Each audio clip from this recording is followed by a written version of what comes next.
Kim and I met about 7 years ago and quickly became friends.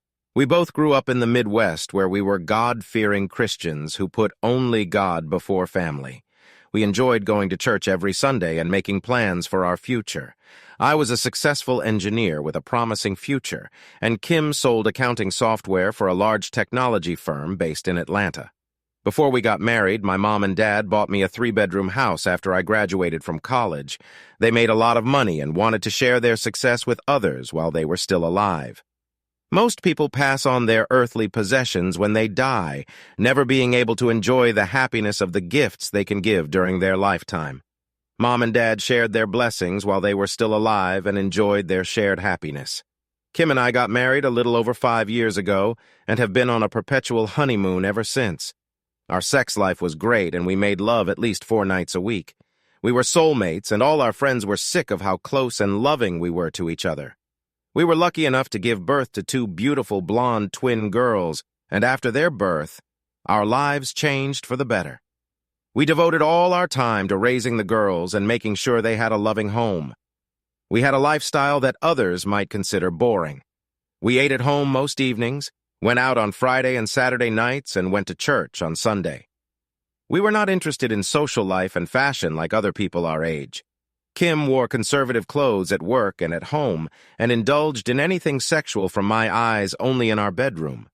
Our relationship was based on trust and complete transparency. We never hid anything from each other, which served as a strong foundation for our marriage. Kim was one of those women who needed to show her affection, and I loved the way she lovingly touched me, kissed me, and hugged me. We enjoyed sharing our feelings with each other and enjoyed each other immensely. Raising twins can be stressful, but I enjoyed being as much as possible. The twins were a little stressful for Kim, but I was happy to take advantage of any weakness and help. We had a great partnership and always worked things out before either of us got upset. Life couldn't be better with Kim and my twin girls. A week before the annual exhibition, Kim was notified that they needed her to participate in the 3-day event. Due to others getting sick with the virus, they had to put Kim on the show. Of course, she tried to get out of it, but they were desperate and she had no choice. "Baby, I'm so sorry about this. I hate leaving you and the girls for 3 days. I called my boss twice and tried to get out of it, but he said he needed us all at this event. You know how much I hate leaving." I watched her pack for the trip and reassured her that we would be fine for a few days and that we would miss her. But we were there to support her. I helped her with her luggage and carried it to the limo the company had hired for the ride to the airport. Like I said, we had a perfect marriage and I trusted her completely. I have never seen her flirt or act anything other than the perfect loving wife. We had a completely transparent marriage and we told each other everything. We shared our love for our children and did everything together. This is why the text I received from my colleague and friend was difficult to believe and process. It was the second night of the show when I received a message from my colleague, Greg, who was at a cybersecurity event in Atlanta. "David, how's your weekend going, mate? I enjoy my girls. Kim is at the exhibition, and here I am spending time with my favorite girls. Aren't you at the security conference this weekend? This is true. You said Kim was at a trade show, right? Do you know which one? Well, yes, it's in Atlanta this week, but I'm not sure about the name of the exhibition. Her company displays its products at the convention center. Why did you ask? I'm having dinner with my group, and why are you sitting? This is true. What are you trying to tell me, Greg?" His message came with 2 photos and a video. I sat frozen with fear. The first photo was of my wife in an outfit I had never seen before. It was the shortest dress I've ever seen. The plunging neckline showed off her massive breasts. Pumps I didn't even know existed. Her hair and makeup were flawless, and she looked stunning. In fact, I have never seen her look so sexy in my life. When I saw the first photo, I was convinced that it was a similar woman. Someone who looked like Kim, but it couldn't possibly be her. I laughed to myself, thinking, I wish Kim would dress like that someday, but that's not my wife. I stopped laughing when the next photo came out, which was a close-up of her sitting very close and kissing next to Jonathan, one of her bosses she worked with. I sat there in shock, not moving, not even blinking until the next photo appeared. It was another close-up of her smiling and looking into Jonathan's eyes. My heart stopped when I saw this message, but I tried to convince myself that there was a good explanation until a few minutes later when the next message arrived. It was a short video of my wife kissing Jonathan with her arms around his neck and his hand on her right breast. That's when my head exploded. At that moment, I felt my whole world collapse on me. Tears of pain rolled down my face as my heart raced, and I felt nauseous. A message has arrived. Friend, are you okay? What should I do? Can you see her right now? Yes, I'm going to call her right now and just check on her. I dialed her number and heard the phone ring several times before it went to voicemail. I left her a message saying we missed her and just wanted to talk to make sure she had a good night. I called Greg. I just called her. What did she do? David, I'm so sorry about this. She took her phone out of her purse, looked at the caller ID, and then put it back in her purse. Man, I can't believe it's her. I mean, I've never seen her act or dress like that. David, I never realized how hot your wife was. Sorry, that's not what I meant. It's okay, Greg. Thank you for sharing this with me and not hiding it from me. You are a good friend. I'll figure it out and you don't need to interfere. If possible, do not show your face to her. Let me know if anything else happens, but don't waste any more time following her. Then I'll figure it out myself, my friend. Are you going to be okay? No, I'm far from it, but I know what I have to do and I'll take care of it. I'm still in shock, and it will take me a while to understand everything. But you know I will. Thanks again. My pleasure. I love you, buddy. I'm here for you. Take care of yourself, Greg. Thanks again. I poured myself something stronger and sat in the dark living room trying to understand how my world had collapsed in less than 20 minutes. I never had any idea there was a problem in our relationship. How long has this been going on? Was I really that stupid and didn't recognize the signs? No. She never gave me any reason to think that way. In fact, over the past 6 months, she has become more loving than ever. Our sex life doubled in intensity, and our relationship became stronger. It didn't make any sense, and I couldn't understand any of it. Over the next hour, Greg sent more photos and videos. There was a short video of them dancing with his hand on her ass, another short video of them kissing on the dance floor, and another photo of them kissing deeply in private on a deserted dance floor. I realized that they must have been kissing so passionately that they didn't notice the music had stopped. I knew it was over between us, but I still had so much to learn and understand. Being an engineer and a problem solver, I went into analytical mode and spent the next few days trying to come up with a plan. Surprisingly, Kim called me at 10 p.m. after their last photo arrived. I took a deep breath and tried to regain my composure. I wasn't going to give anything away or let her know that I had any idea what she was doing. Hello, dear. Sorry I missed your previous call. I was in a dinner meeting and couldn't speak. I miss you so much, baby, and I wish I could be there with you under the covers kissing all of you. I miss you too, Kim. I love you so much and thank you for calling. The girls are so cute and I will send you some photos. They miss their mom and want you to come home. I tried to leave tomorrow, but my boss told me that I should stay here. I hate being away from you, darling. We'll celebrate when you get home. Are you done for today? Yes, I'm getting ready for bed and another long day of work. I love you, baby, and I will call you tomorrow. Good night, Kim. I love you more than you can imagine. And I hung up the phone as my tears started flowing again. What I said was true. I loved her more than life itself and wanted this to be a bad dream. It was already past midnight when I was lying in bed and could not sleep. I wondered if she was really in her hotel room and what she was doing. My question was answered when I received another message from Greg. It was a photo of my wife, Kim, and Jonathan on a sofa in what looked like a hotel lobby. It was a photo of them kissing. His hand was tucked under her short skirt and her arms were wrapped around his neck. They looked like two newlyweds sharing their love in public, so to speak. And one last thing, buddy. I'm done for today, but it looks like she'll be busy. Let me know if you want me to stop. I can break it off quite easily right now. It's hard to see, but thank you for these photos. No, let her go. It's all her fault and you don't need to get involved. Let it go. Thanks again. I cried until I fell asleep, knowing that the love of my life had betrayed me, our marriage vows, and our girls. Sleep finally took away the pain and tears until I woke up the next morning. There were several loving messages from Kim with hearts, kisses, and emojis. She confessed her love and said how much she missed me and the girls. She told me to get ready for a wild night of sex when she returned. She acted so sweet and loving as if nothing had happened. I started to wonder if maybe she had a dissociative disorder and didn't know what she was doing. Maybe she was drugged with something? I searched for answers but realized I had to face the facts and plan ahead. She was due home in a few days and I needed to deal with all of this. We talked several times a day and everything was fine. She kept telling me how much she missed all of us and wanted to go home. I wasn't sure what angered me more. Was it because she cheated and was with another man? Or was it because she cheated and lied? She took me for a fool and it hurt as much as seeing her kiss Jonathan. After Greg's messages and the revelation that my wife had made me her cuckold, I took action.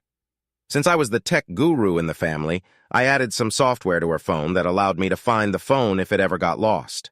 Of course, I bought the latest software on the market and installed it, and even explained to Kim how to use it. This software package also included a voice recorder for recording voice, text, and email with automatic upload to the cloud if activated. Let me be clear, I didn't install this software on my phone to spy on her, but it turned out to be useful. Before last night, I would never have thought to look into any of her personal belongings, but after last night, my trust will never be the same. I had to protect the girls and save our marriage if possible. Fortunately, the girls kept me busy and distracted me from thoughts about my crumbling marriage. Making breakfast, cleaning up after them, and playing with dolls with them was something I loved and cherished. I'm not sure if you've ever had to take care of 3-year-old twins, but let me tell you, it's quite a workout. It was 2 p.m., and I finally got the girls to take their afternoon nap. I showered and cleaned up the house before sitting down at the table to catch up. Kim sent me 6 more loving messages and said she would call me at 5 p.m. after they were done for the day. After reading them, I accessed the cloud from my laptop, logged into her account, and looked at everything that had been downloaded since I activated the recording spyware. I sat in shock as I read the messages being sent to Jonathan. Here are a few of them. You were amazing last night, baby. I can't wait to be together again tonight. Thank you, kitten. I liked it too. Can we go back to my room after we finish before dinner? Absolutely, but I need to call my husband before we go. I should be ready by 5:15. Does hubby have any idea about us? Of course not. He knows I love him, and I'll make sure he keeps thinking that. What we do is something he never needs to know about.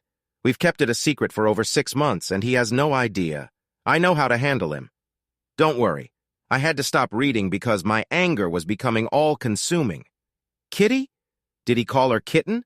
That's what I called her when we had sex and made love. Did she give him that too?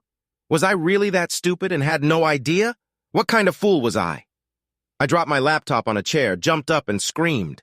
I grabbed the lamp from the table and threw it forcefully into the wall, breaking it into 1,000 pieces. The anger I had learned to control now took over. I was about to break another lamp when I heard the girls crying. The crying brought me back to consciousness, and I immediately regained control of myself. I went into the bedroom and held both girls in my arms until they stopped crying and calmed down. I let them play in the living room while I sat down on a chair with another strong drink after cleaning up all the glass, following my temper tantrum. In my opinion, the marriage is over and it's time to take action. I didn't have the willpower to listen to their conversations anymore or look at any of the other downloaded files, so I just let them accumulate in the cloud. I decided the best course of action was to play along with Kim, just like she played with me. I intended to act like a loving husband when I formulated my plan of action.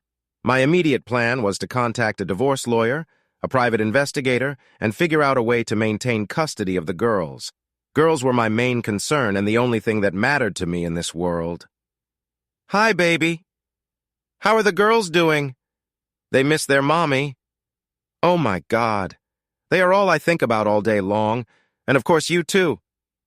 I can't wait to hug you when I get home. I'm going to give you the warmest kiss you've ever received. I played along. Oh, baby, I think about you all day, and I can't wait to hug my loving, sexy wife. Soon, baby, we'll be together again. Somehow, I held it together, and the call lasted exactly 15 minutes.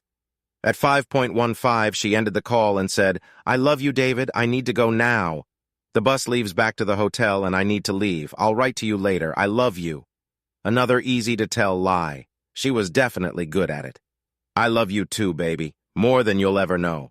The pain of her lies and deceit has now been replaced by contempt, anger, and revenge. I was going to destroy this woman and make her pay for her lies and deceit. I truly loved this woman with all my hair, and it was the hardest thing I've ever had to do. I met her at the airport, and she hugged me and kissed me just like she promised.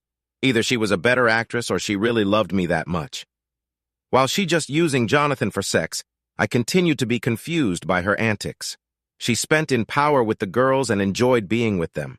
That night in bed, she was overly affectionate and repeatedly told me how much she missed me and the girls, and she hated that she was away from us for so long. She said that all she thought about was being with me like this. Now, in bed, holding each other, she was gentle, loving, and completely different from the woman who was at the fair. I was loving too, and I really enjoyed being with her that way. It felt good, and I wanted it to be real because being with her is how I wanted to spend my life. But I knew it would all be over soon. I never let her know what I learned, and I gave her my love and satisfied her every night. Anyone who saw us would think we had the most amazing relationship and would be jealous of our love for each other. This went on for 3 months, and I tried to look for any signs of an affair, but there was nothing to point to. She returned home from work at the same time every evening, no unusual phone calls or text messages. I even thought that maybe it was all a mistake and everything would work out. Mr. Bryce, a private investigator, called me and made an appointment for the next day. I drove downtown to their office and sat in their conference room. "Good afternoon, David. Good to see you again." "It's good to see you, Mr. Bryce." "David, I wish I had nothing to report, and I wish I could tell you that you were wrong, but unfortunately I have bad news. Are you ready to see our investigation?" I sighed and said yes. I hoped for the best. But I also knew what was going on between Kim and Jonathan. Mr. Bryce produced a thick leather 3-ring binder and placed it in front of me. There were several sections with tabs labeled text messages, voice transcripts, video calls, phone call transcripts, and photos. Mr. Bryce, before we reveal this, I am very confused because for the past 3 months I have been closely monitoring her movements and schedule, and this is nothing unusual. She was the perfect wife and lover, and nothing makes sense. Well, let me walk you through this and see if anything clears up. I stopped looking at cloud files because my heart couldn't handle the texting and prayed for the best. Of course, this was not meant to be. There were more than 75 pages of text messages, 25 pages of emails, 75 pages of time-stamped photos of them going in and out of hotel rooms together. There were over 82 video calls and 50 pages of phone conversations. Kim and Jonathan have been visiting this motel at least 4 times a week for the past 3 months. You can see their photos every day at 1 p.m. They spent an average of 2 hours together during each visit. It seems that for the past month there have been 2 men who have been visiting your wife 4 times a week. Do you recognize this man? Oh my God, is this Jason Sinclair? Is he the CEO of her company? Are you saying she's cheating on me with 2 guys and one of them is the CEO? Sorry to have to tell you this, but based on text messages, phone calls, and videos, he is clearly having a relationship with your wife. The video call labeled balcony actually captured him making love to your wife as she leaned over the railing. I think they felt untouchable and didn't realize they were being filmed. Our 8K video captured close-ups of their faces, and our audio captured them as well. He played the video on the 80-inch display. There was Kim, my wife, leaning over the railing with her CEO standing behind her. I felt nauseous. I had to leave the room for a few minutes to recover. I went back to the conference room and forced them to continue because now I wanted to see what she was doing. The video marked Balcony 2 shows your wife with Jason and Jonathan at the same time. I'm so sorry I have to show all this, but since they were in public, you can use these videos if you decide to continue with your divorce and custody battle. I sat with my mouth open in amazement. I still found it hard to believe that it could be Kim, and I prayed that this would all turn out to be one huge mistake. David, we've looked into Jonathan Wilkes and Jason Sinclair. We found the following. Jonathan has been married for 10 years and has 4 young children. Mr. Sinclair has also been married for 25 years and has 3 grown children. The text messages revealed that Jonathan brought Jason into their games after your wife said she wanted to try a threesome. It's getting pretty dark here, so I'll let you read when you're ready. Take the folder and this USB drive with all the files and videos. I'm sure your lawyer will need both. When I met with my lawyer, she was amazed at the amount of data we were able to gather and could not believe that there were no signs of her adultery at home. She continues to act like a loving wife and mother as if everything is completely normal. The lawyer said that we have several actions that we can take based on the files I provided. She needed time to work through all of our options and scheduled an appointment for the following week. I told her to start filing the divorce papers as soon as possible. I left the office with a big hole in my stomach. I knew it was over before I had these meetings, but watching these videos ended any hopes of reconciliation. Still confused, I asked myself, who was this woman? After the girls went to bed, we sat on the couch and watched an old movie I picked up on Netflix called Unfaithful. I heard it was a good film. Let's give it a chance, I said, pressing play. Since the film was about cheating spouses, I planned the conversation in advance. During the movie, I told Kim that there was a girl in my office who had been hitting on me for the past few months. "You can imagine me with another woman?" I said, laughing. She looked at me with narrowed eyes. "Really, who? If I catch you even thinking about being with her, I'll leave. You understand? You belong to me and no one else," she said with a serious expression on her face. Even though I tried to remain cheerful, she wasn't fooling around. She made it clear that she would not tolerate any deception. I couldn't believe how angry she was about this, how hypocritical one person can be. She got angry about it while she has sex with 2 men every day behind my back. Unreal.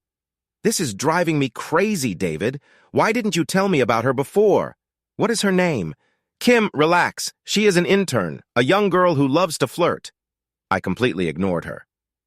"What about you, Kim? You are the most beautiful girl in your office. Are you saying that no one flirts with you?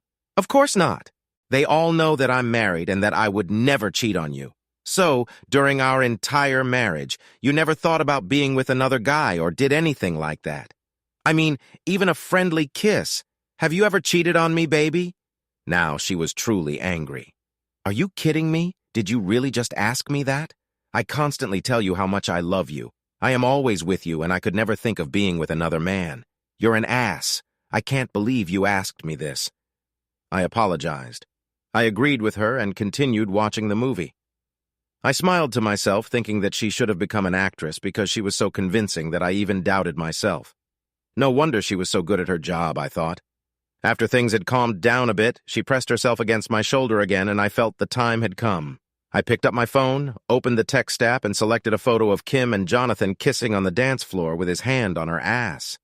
I was looking at the photo when she noticed that I was distracted. "What are you doing, David? Why aren't you watching the movie? Because what I'm looking at is more realistic. What are you talking about?" I turned off the sound on the movie and showed her the photo. She froze and tried to say something, but nothing came out. I sat there still looking at the photo and said, "Wow, what a sexy kiss you're giving, Jonathan. I can explain. Where did you get this photo from? When you were having dinner with your boyfriend, Greg Stanton was in the same restaurant and saw you with that guy. He texted me to find out if it's really you or if you're a perfect match. Well, it was you and he sent it to me. Moreover, I must say that you look so sexy in this dress. I have never seen you in such a short or revealing dress. I think you wanted to impress your boyfriend." "Oh, you were going to explain it. I can't wait to hear this," I said, putting the phone back on my lap. "Baby, we only had one dance and he was drunk. When the song ended, he grabbed me and kissed me. What you don't see is that right after that, I slapped him and made quite a scene. I would never let this happen. I actually bought this dress for a business dinner, but I didn't realize how revealing it was until now. I am so sorry. Oh, I understand. This can happen." And that was the only time this happened. I could tell she wasn't as confident as usual and said, "Yes, baby, and he'll never do it again." The movie continued, and I sat back and sat quietly, knowing that Kim was worried. After a few minutes, I took my phone and opened a video of them sitting on the couch with my hand up her skirt and started watching. She looked at me with a frightened look. "What are you looking at now? Remember that night when you called me and said you had a long day and you went back to your room and were getting ready to sleep?" "Yes," she whispered. "It's funny because I got another text from Greg 2 hours after you called, and this time it was a video." "Do you want to take a look?" I said as I pressed play and clearly showed her and Jonathan kissing as his hands explored her hidden treasures that were supposed to be mine alone. "I can't wait to hear a new explanation," I said, smiling. Now my anger was gone, and all I felt was contempt and amusement at her reaction. "Oh my God, David, I am so sorry." After we got off the phone, Jonathan called and said we needed to discuss the problem with one of the clients we were meeting with in the morning. He asked me to go down to the lobby to prepare for the meeting. I barely remember this video because I had a few drinks and got a little drunk. You know how I am when I'm drunk. I know the video looks bad, but nothing happened after that. I remember exactly how I went up to my room. I told him to stop. Was happily married and left. Nothing happened. You have to trust me. That's part of the problem. Kitten, I said, emphasizing the name Kitten. I saw her blink when I said that and continued. The problem is that I always believed you, but in the last 20 minutes you lied to me twice. Can you see it from my side? I'm alone, and the love of my life is kissing her boss in 2 photos while wearing the sluttiest outfit she's ever worn. How do you think I feel, baby? David, I love you.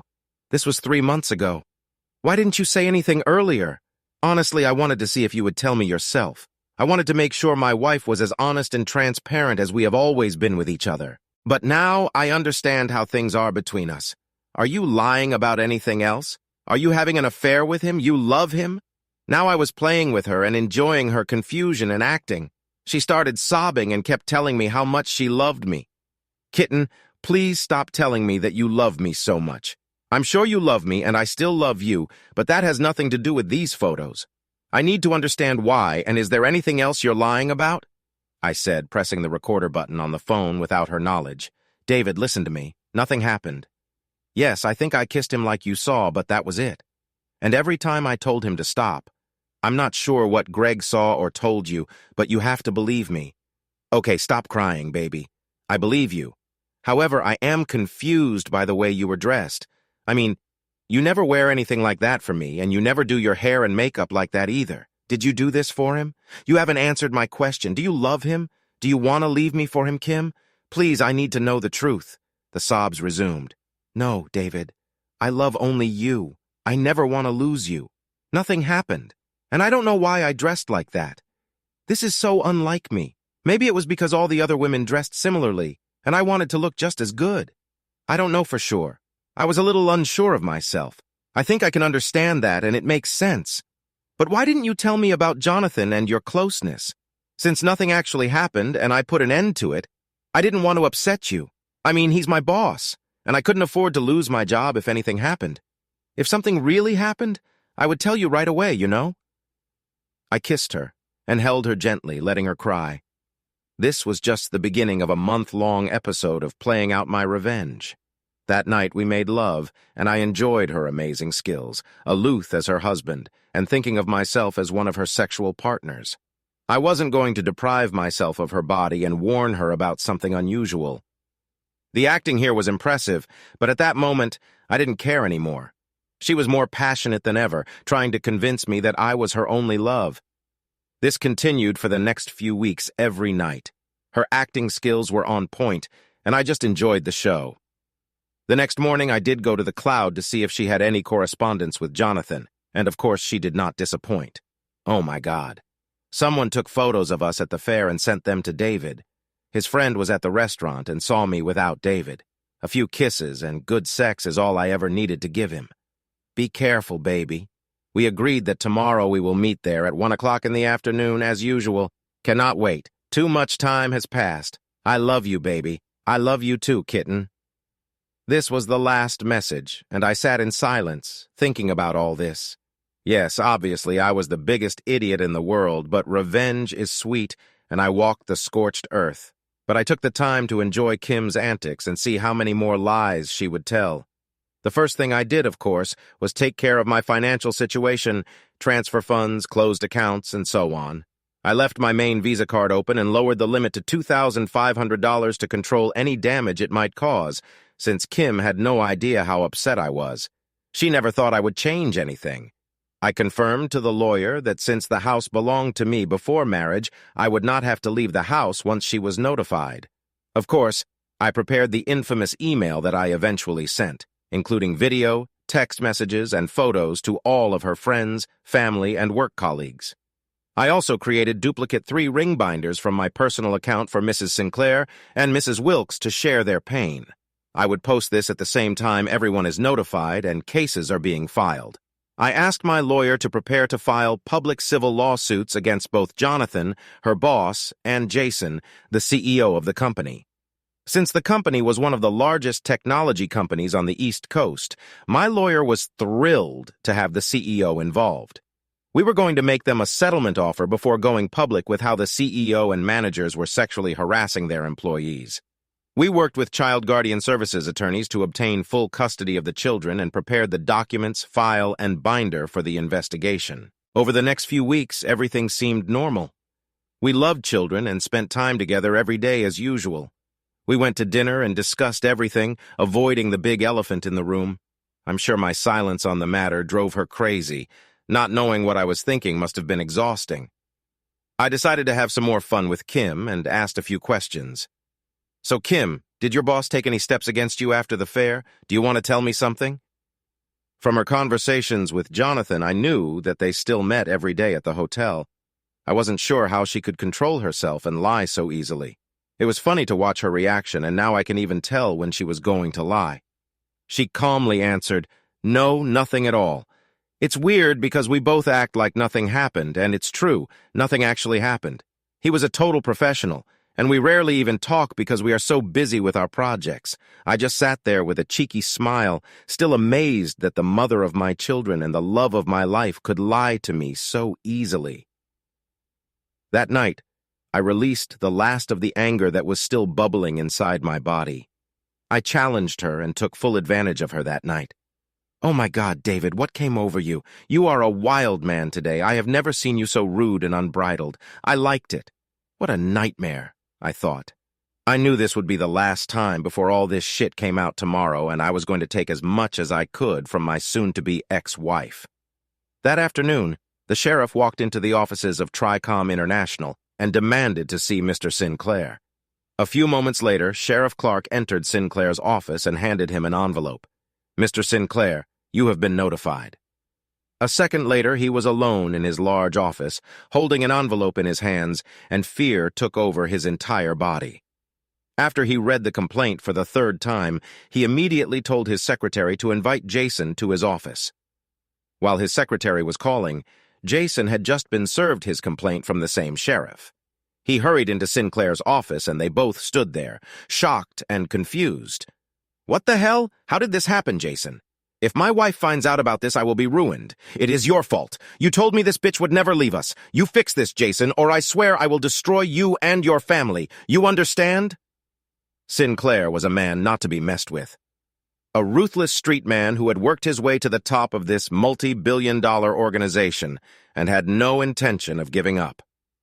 Jonathan ran out of his office and waited for the elevator to go down to the 12th floor and talk to Kim. As he walked down the hallway toward Kim's office, he saw the sheriff coming in the opposite direction and realized that he was coming from Kim's direction. He ran into her office and saw her sitting at her desk with tears streaming down her face. She cried uncontrollably and could not speak. David had just destroyed her world, just like she had destroyed his months ago. It took her over an hour to calm down enough to be able to speak, and even then she could barely string a sentence together. Kim, what the hell happened? How did he know about all of us? What do you mean?" "I was just served with divorce papers." "What do you mean by us?" "Sinclair and I have also been prosecuted and are facing a civil lawsuit for what happened. We don't know what evidence he has, but there must have been more to it than the 2 images you saw. You need to force David to back down.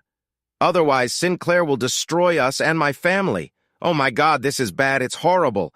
Go to him and make him understand. Do whatever you need to do to stop this. Go home and deal with this. Call me tonight if you can and let me know what's going on." Kim packed her things, still shaking, and drove home. The man she loved, her husband, and the father of her children was going to divorce her. She didn't want to divorce and really loved David, but somehow she found that sexual stimulation was what she needed and couldn't stop. She had to make David understand that she couldn't lose him over this. She returned to an empty house. The girls were at David's sister's house, as they were every afternoon while they both worked. She called David's sister and asked if she could leave the children overnight. She didn't ask why, but of course, Katie was happy to have the girls over for the night. Kim took a shower, fixed her hair and makeup, and waited for David to return from work. At 6 o'clock, she heard the garage door open and nervously waited for him to enter the house. "Hi, Kim. I didn't expect to see you tonight. I assumed you'd be with Jonathan. Oh, wait, he's married and has kids. I think this might be awkward. David, please, let's talk." She took his hand and sat him down next to her on the sofa. She looked surprisingly put together and much nicer than usual when she met him. He expected this and continued to play the game. "David, as you already know, I was notified today, but do you understand that I don't want a divorce? I need you and I love you. I won't sign these papers. Jonathan means nothing to me. Yes, we had sex, but it was not love. I just needed it, and I'm so sorry. I'll never do this again, I promise." "Oh, do you promise? I think I can trust you now. So yeah, I'll just forget everything, and we can go back to normal," I said with a loving smile. Kim grabbed me and kissed me. "Thank you, baby. I love you so much. I'm glad that you forgive me and understand. I will never lie to you again." This was a surprise. I was sure that she understood that I was being sarcastic. I pulled back and pushed her away. "You're crazy, woman. I can never trust you again. After all your lies and deceit, there is nothing left.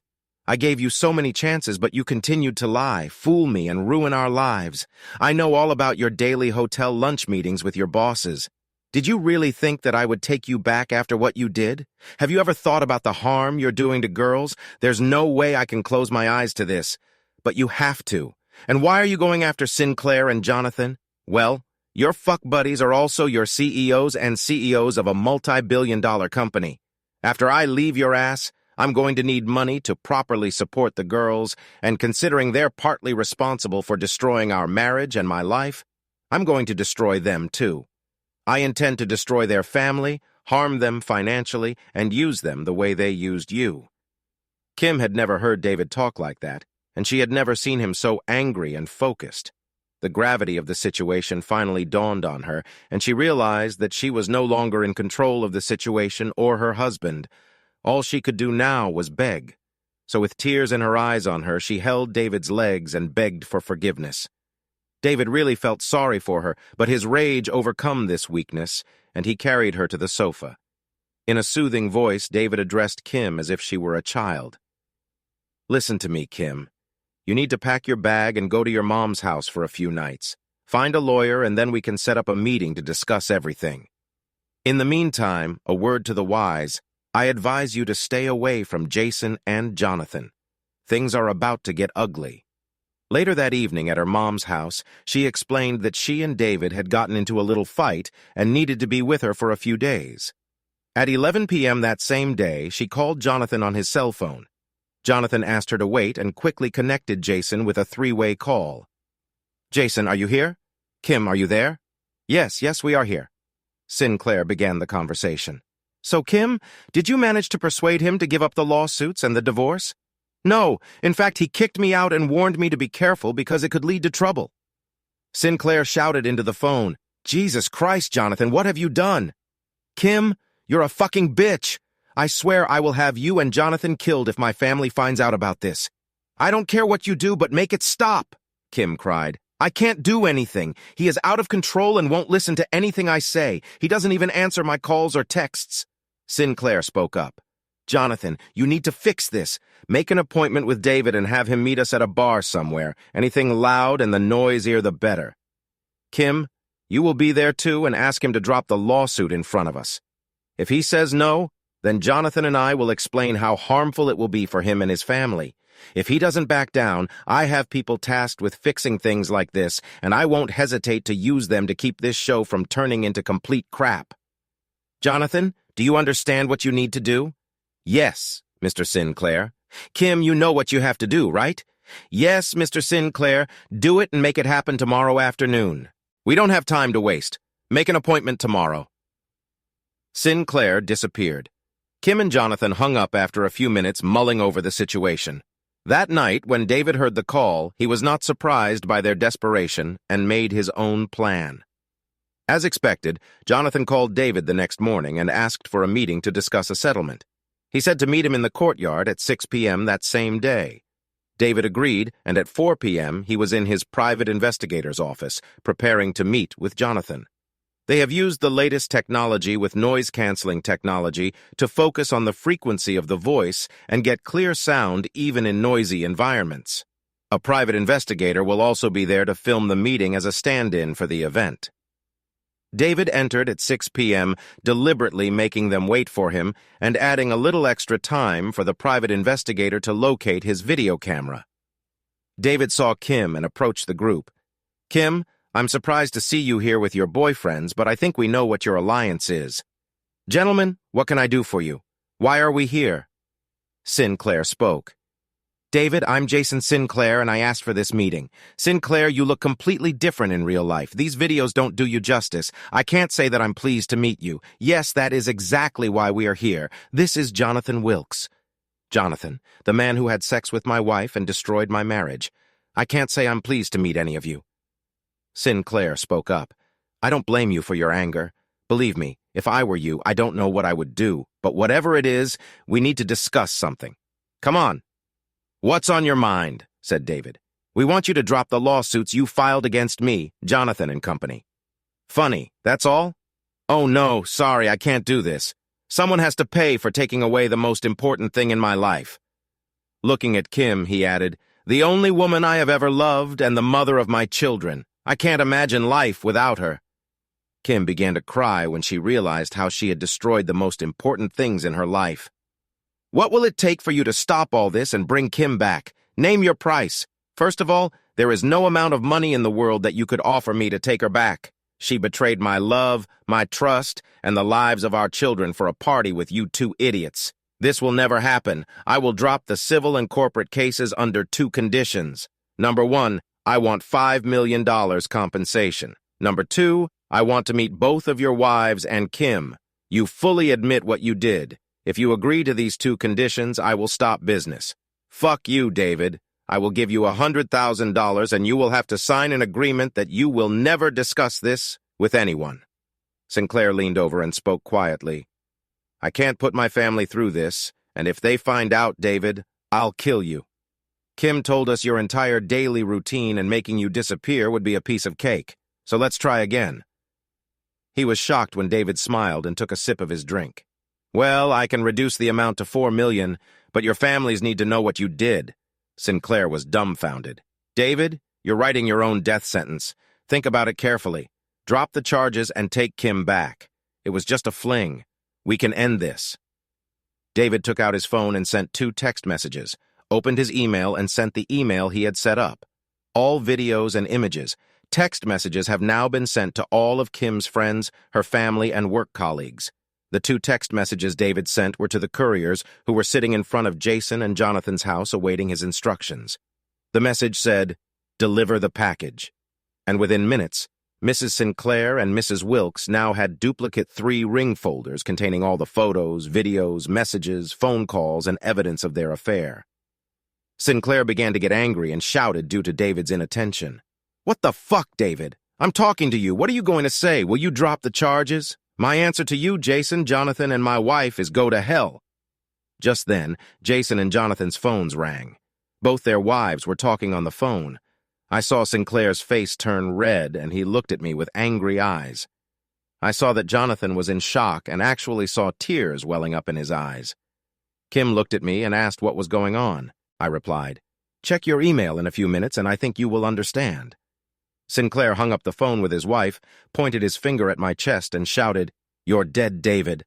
I'm going to cut your throat and watch you die like a dog." He turned and left the bar. Jonathan looked at me and simply said, "Why? Why did you do this to me?" I was amazed that he asked something so stupid. "Really? You used my wife, the love of my life and the mother of my twin girls, every day for the last 6 months and set her up with Sinclair for a threesome, and you're surprised someone would strike back. Everything I sent to your sweet wife was for her benefit, so that she would know what a degenerate predator you are and how you have ruined so many lives." Kim's phone started ringing when her sister-brother aunt called her just a few minutes later. Now they all watched the videos and photos, and they had a lot of questions. She said she didn't know what they were talking about and then opened her email to see what I had sent. Her jaw dropped and she looked at me angrily. "How could you do this to me? You've made it too easy, baby. I really love you, but it's over between us. And after I give this audio recording of this meeting to the police and social services, my lawyer is almost convinced that I will get full custody of the girls and you will be lucky to avoid jail. Sorry, Kitty. Yes, Kitten. That's my pet name for you that you shared with your bed, buddy. I know it all, Princess, and now you must pay for all your actions. To avoid becoming public knowledge, TRICOM settled the lawsuit by paying David Hunter $2 million. Jason Sinclair was suspended as CEO and fired without severance for violating the morals clause in his contract. He lost more than $10 million in stock options and a $5 million severance agreement. Sinclair is also serving a 5-year sentence for conspiracy to commit murder, along with several other charges after they investigated his business dealings. Sinclair's wife divorced him while he was in prison and crucified him financially. He will leave prison penniless, without a family, and without a place to live. This news made David feel a little better, and he even smiled for the first time in months. Mrs. Wilkes also divorced Jonathan, leaving him no money, no home, no child support, and no half of his income in alimony. He was fined $1 million in a civil trial for conspiracy, adultery, and loss of affection in David and Kim's marriage. He had lost his job and was now working as a day laborer. David was still enjoying his revenge when he received news of Jonathan's fate. He was forced to file for bankruptcy and began living under an overpass near where the day workers gathered. This also gave David some pleasure, and he again found himself smiling more often. Kim was sentenced to 5 years in prison, but with David's help, the sentence was reduced to 1 year of house arrest and 4 years of probation for conspiracy. She lost her fight for the children, and David now has full custody. Because of the evidence in the crime, she was not successful in her divorce. The house belonged to David, so she had nowhere to live. Before she was fired, she made the same amount as David, so there was no child support. Kim fell into a deep depression and now lives in her mother's basement. The family turned on Kim for what she did, which caused her to lose visitation rights with her children. The email I sent with the video and photos attached revealed a dark side of Kim that no one recognized. This had the desired effect and completely destroyed the Kim family's support network. No one can seem to forgive Kim, including Kim herself. She is on medication due to 3 suicide attempts. She's been in and out of mental hospitals for the past 6 months and can't forgive herself for all the lives she helped destroy. David now spends all his time with the girls. Not having to work after the divorce allows him to devote his life to his children. The children have not seen their mother since the suicide attempt, but they have a strong support group in David's sister and mother. The girls will be fine, and this traumatic episode will not have any lasting effects on them. Revenge was sweet, but revenge would never fully heal David's wounds. He still loved Kim and forgave her, but he would never forget her. The girls kept him busy, which prevented him from feeling lonely. Because of betrayal, lies, and deceit, it will be years before David can love and trust again. It's amazing how little things can have a far-reaching impact on so many people. Be careful. Subscribe to our channel so that your second chaff doesn't cheat on you, and go ahead and listen to the next story, because this story is nothing compared to the next one. If you're under 18, don't even think about listening to the next one.